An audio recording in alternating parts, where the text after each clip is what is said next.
कोकण म्हटलं की शिमगा आणि शिमगा म्हटलं की होळी. प्रत्येक गावात ही होळी खेळण्याची पद्धत एक वेगवेगळी असते. तशीच आज आपण बघणार आहोत सिंधुदुर्ग जिल्ह्यातील देवगड तालुक्यातील वाघोटन गावात पारंपरिक पद्धतीने होळी कशी खेळवली जाते.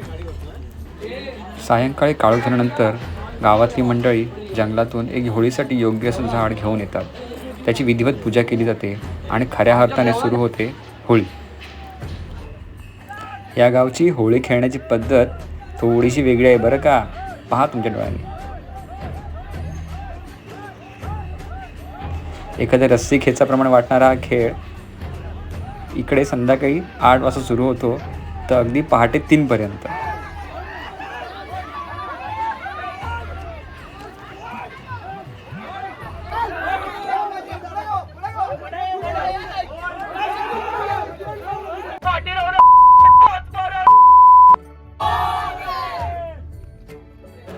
होळीच्या दिवशी शिव्याशा भांडणं सगळं माफ असल्यामुळे लोक मनभरून एकमेकांना शिव्या घालतात, भांडण करतात आणि होळी पुढे पुढे नेत प्रत्येक घरासमोर ठेवतात दर्शनासाठी.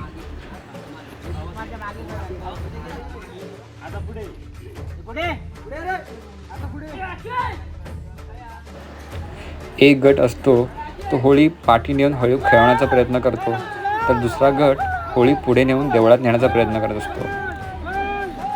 दोघांमधली ही रस्सी खेच ही अगदी पहाटे 4 पर्यंत चालू असते.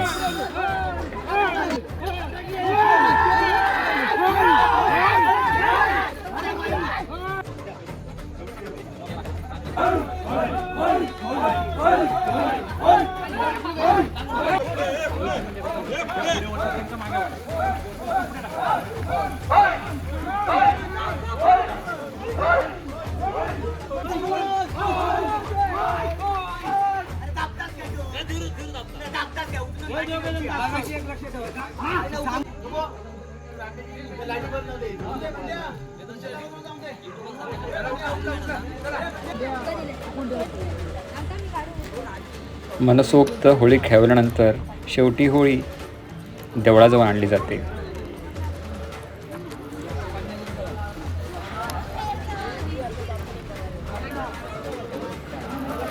काय झाली? इथे होळीला ध्वजा बांधून होळी देवळासमोर उभी केली जाते.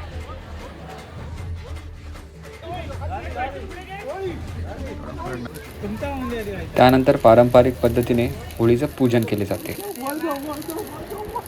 त्यानंतर गावातले सगळे गावकरी मिळून होळदेवाला साकडं घालतात त्याच्या आशीर्वादासाठी.